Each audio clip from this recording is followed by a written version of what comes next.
سلامونه نیکی هیله دوستانو، الله دې وکړي چې روغ او جوړ او د صحت په جامو به پټ یاستئ.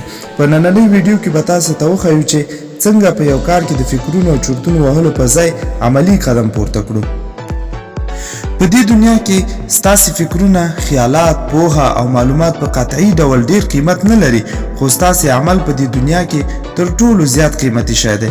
په دې دنیا کې یو مستند او طبیعي اصل شته او هغه دا چې په دې دنیا کې عمل د قدر وړ ګڼل کیږي. دا اصل چې څومره ساده بریخي هومره حیرانونکی هم دی، په دې معنی چې څومره خلکو د عملی قدم د اخیستلو پر ځای تجربو، طریقو، سیستمونو او نور ورته پدیدو ته لومړیتوب ورکړی، هماغومره دوی د بریا څخه لرې شوي دي. دوستانو، که تر اوسه مو زموږ چینل نه وي سبسکرایب کړی، چینل سبسکرایب کړئ او د بیل آیکن کلیک کړئ ترڅو نوې ویډیو تر هر چا مخکې تر تاسې در ورسیږي.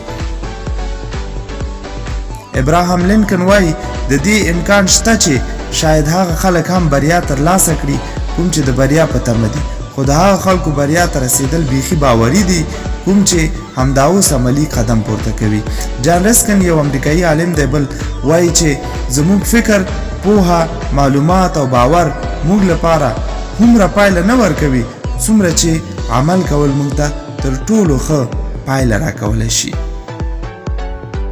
کله چې تاسې د کوم څه په اړه عملی قدم پورته کوئ نو ټول هغه شیان او کارونه به ستاسې د مرستې لپاره په کار راځي کوم چې ستاسې د بریا ته د رسیدلو لپاره اړین دي.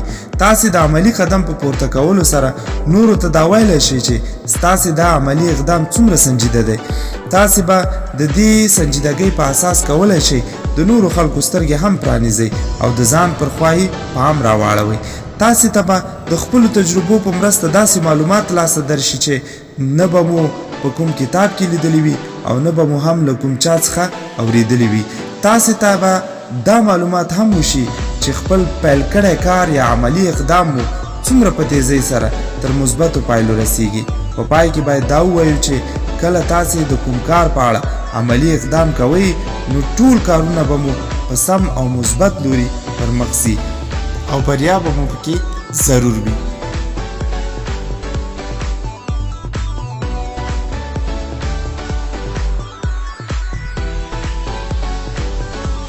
که دې ته ورته نورې هڅونکې ویډیوګانې لیدل غواړئ نو زموږ چینل سبسکرایب کړئ او په کمنټ کې مو نظرونه راسره شریک کړئ.